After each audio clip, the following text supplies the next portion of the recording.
जय श्री राम, जय श्री बालाजी महाराज की जय हो। मेरे सभी भक्तों को जय श्री राम, बालाजी महाराज की जय हो, पितरों की जय हो।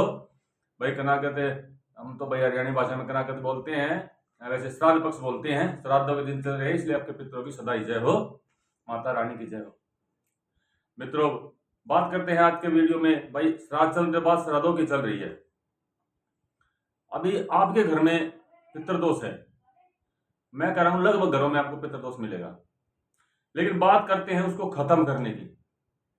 अब हम कई बार जाते हैं भाई, अपनी जन्म पत्री दिखाते हैं, भगत के पास जाते हैं, कहीं भी जाते हैं, अगर आपको बताया जाता है पितृदोष है, ठीक है, और हम उसका ट्रीटमेंट इलाज भी कराते हैं भाई जन्म पत्री के माध्यम से या किसी साधक के माध्यम से, और आपका इलाज भी हो जाता है और आपका पितृदोष खत्म भी हो जाता है। इलाज किया, खत्म हो गया। लेकिन कुछ दिन में, कुछ साल में फिर कभी वो पितृदोष फिर हो जाता है। वो पितृदोष फिर हो जाता है। भाई क्यों हो जाता है? इसका मैं एक उदाहरण दूं, जैसे टाइफाइड, जिसको हम अपने हरियाणी भाषा में बोलते हैं मोतीजारा। जब किसी को टाइफाइड मोतीजारा होता है ना मित्रों, जब वो दवा लेता है, चाहे वो अंग्रेजी दवा हो चाहे देसी दवा हो, तो जब दवाई देते हैं वो ठीक हो जाता है। लेकिन हमने एक कई बार नहीं, बहुत बार ये भी देखा है कि वो टाइफाइड या मोतीजारा जिसको बोलते हैं, वो किसी किसी को तो हर साल आता है, किसी को छठे महीने भी आ जाता है, किसी को हर दूसरे तीसरे साल में निकल जाता है। भाई उसको बार बार ये टाइफाइड मोतीजारा क्यों हो रहा है? उसका क्या कारण है? डॉक्टर, आप दवाई लेते हैं, डॉक्टर कभी नहीं बताएगा, ना बताता है। भाई फिर आ गया, दवाई दे देगा, आप ठीक हो जाओगे।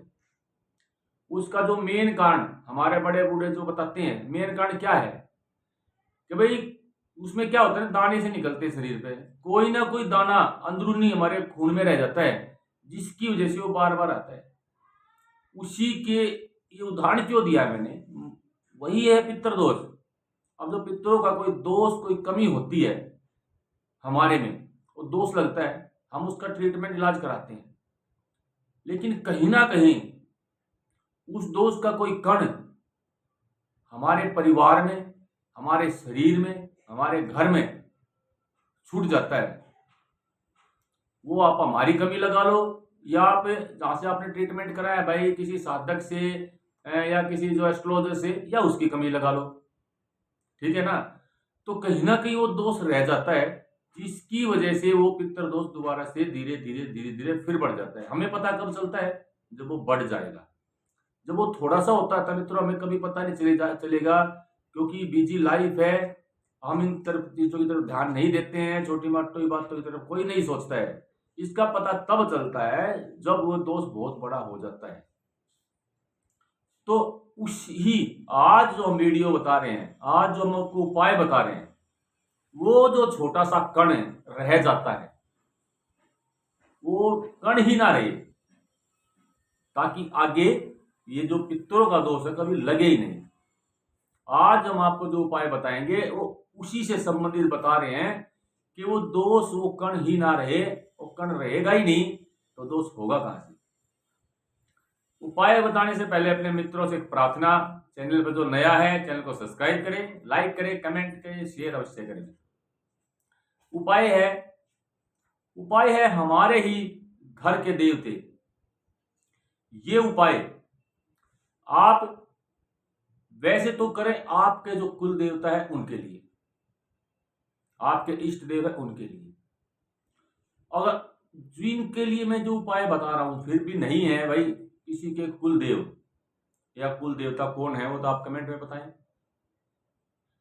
नहीं तो ये उपाय आप हनुमान जी के लिए कर सकते हैं, क्योंकि कोई ऐसा उपाय नहीं है, कोई ऐसी परेशानी नहीं है जिसको हनुमान जी दूर ना कर सके। जिन्होंने स्वयं भगवान श्री राम के कष्ट हरे, लक्ष्मण जी के लिए बूटी लेके आए, क्या वो आपकी इसको नहीं हर सकते हैं? हर सकते हैं। अगर सबसे पहले तो मैं बताऊंगा आपके जो कुल देवता है उसके लिए, जिनका भी कोई कुल देवता है, कोई भी हो सकता है मित्रों, आप संकल्प लेकर ये जो उपाय है आपको करना है। अभी पितृपक्ष चल रहा है, अमावस्या के दिन, क्योंकि पितृपक्ष की जो अमावस्या होती है बहुत बड़ी अमावस्या होती है, उसी दिन आपको ये उपाय करना है। अगर आपका कोई कुलदेव है, जो भी हैं, आपको उस दिन संकल्प लेकर उनके लिए उनका कोई पाठ है, कोई मंत्र है, वो आपको पता होगा कौन आपके कुल देवता हैं, ठीक है ना, तो उन्हीं का पाठ कम से कम 108 की संख्या में पाठ करना है। अगर उनका कोई मंत्र है तो 1008 की संख्या में करना है। पूर्णतः से संकल्प लेकर पूर्ण श्रद्धा से पाठ को शुरू करने से पहले आपको ये बोलना है भी कि ये जो मैं आज ये कार्य ये कर्म कर रहा हूँ, ये मैं कर रहा हूँ अपने पितरों के निमित्त, इसका सारा का सारा फल मेरे पितरों को मिले, मेरे मित्रों को मुक्ति प्रदान हो, मेरे पितरों की मलिनता हटे, कई बंधन में मुक्त हैं, बंधे हुए तो बंधन से मुक्त हों, और आप उन्हें मुक्ति प्रदान करें प्रभु, अपने चरणों में उनको स्थान दें। और मैं अपने पितरों का कर्म है जो निरंतर मैं करता रहूंगा, मैं उनकी पूजा पाठ करता रहूंगा, जैसी श्रद्धा भाव से मैं अपनी पूर्ण श्रद्धा से करूंगा, जैसे समय होगा मैं अवश्य करूंगा। आप देख लेना, दोबारा से कभी आपको दोष पितर जी का नहीं होगा ये करने से। आप बात करते हैं हनुमान जी के उपाय के लिए। उस दिन आप हनुमान जी के लिए दिया लगा के बैठें और संकल्प लेकर जो ये बातें अभी बोली है वही बातें फिर बोलनी है कि हनुमान जी आज मैं ये आपका हनुमान चालीसा का पाठ कर रहा हूं 108 की संख्या में, और इसका जो भी फल है वो मेरे पितरों को मिले और आप उन्हें मुक्ति प्रदान करें, क्योंकि हनुमान जी श्री राम के परम सेवक हैं।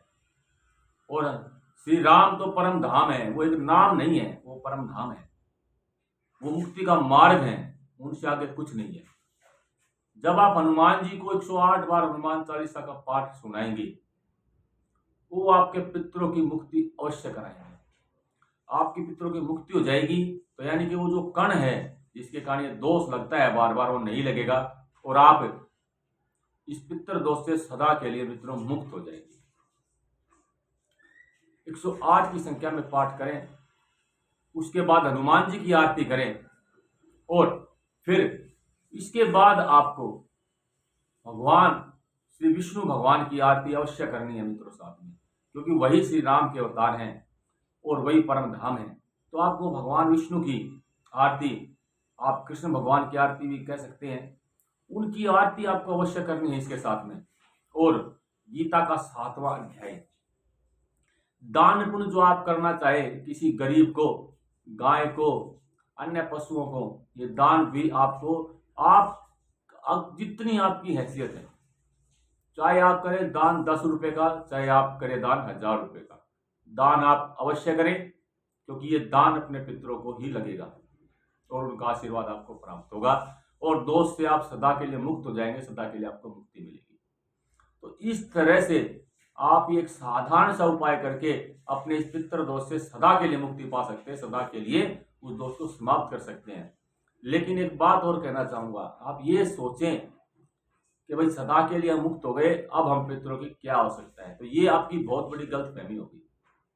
क्योंकि जब हम बीमार होते हैं, हम जब दवाई लेते हैं, हम ठीक हो जाते हैं, तो डॉक्टर भी हमें यही कहता है भाई परहेज जरूर रखना, ताकि आगे आपको बीमारी ना हो। तो वही बात है, आप इस दोष से मुक्त हो जाओगे, लेकिन आपको इस बात का ध्यान अवश्य रखना पड़ेगा कि दोष हमें अवश्य दोबारा ना लगे, क्योंकि उसके लिए क्या कोई लंबी चौड़ी गाथा नहीं है। आपको सिर्फ जो दैनिक पूजा पाठ करते हैं, उसी पूजा पाठ में अपने पितरों को प्रणाम करना है, उनको याद रखना है। अमावस्या के दिन एक दिन उनका आता है महीने में, उस दिन उनका सत्कार करना है, और जो पितृ पक्ष आता है जैसा आप करते आए वैसा करते रहें, कोई लंबी चौड़ा नहीं है, ताकि समस्या आगे ना आपको आए ना आपके बच्चों को पितृदोष लगे। आपकी जन्म कुंडली में फिर पितृदोष मिलेगा ही नहीं, आप फिर कहीं दिखाएं, आपको कोई पितृदोष नहीं मिलेगा, सदा के लिए मुक्त हो जाएंगे इस पितृदोष से, और आपके पितरों का आशीर्वाद आपको सदा के लिए मिल जाएगा। इसी के साथ मेरे सभी मित्रों को जय श्री राम, जय श्री बालाजी महाराज। बालाजी महाराज की कृपा बनी रहे, माता रानी का आशीर्वाद रहे, और आपके अपने पितरों का आशीर्वाद आप पर सदा बनी रहे। जय श्री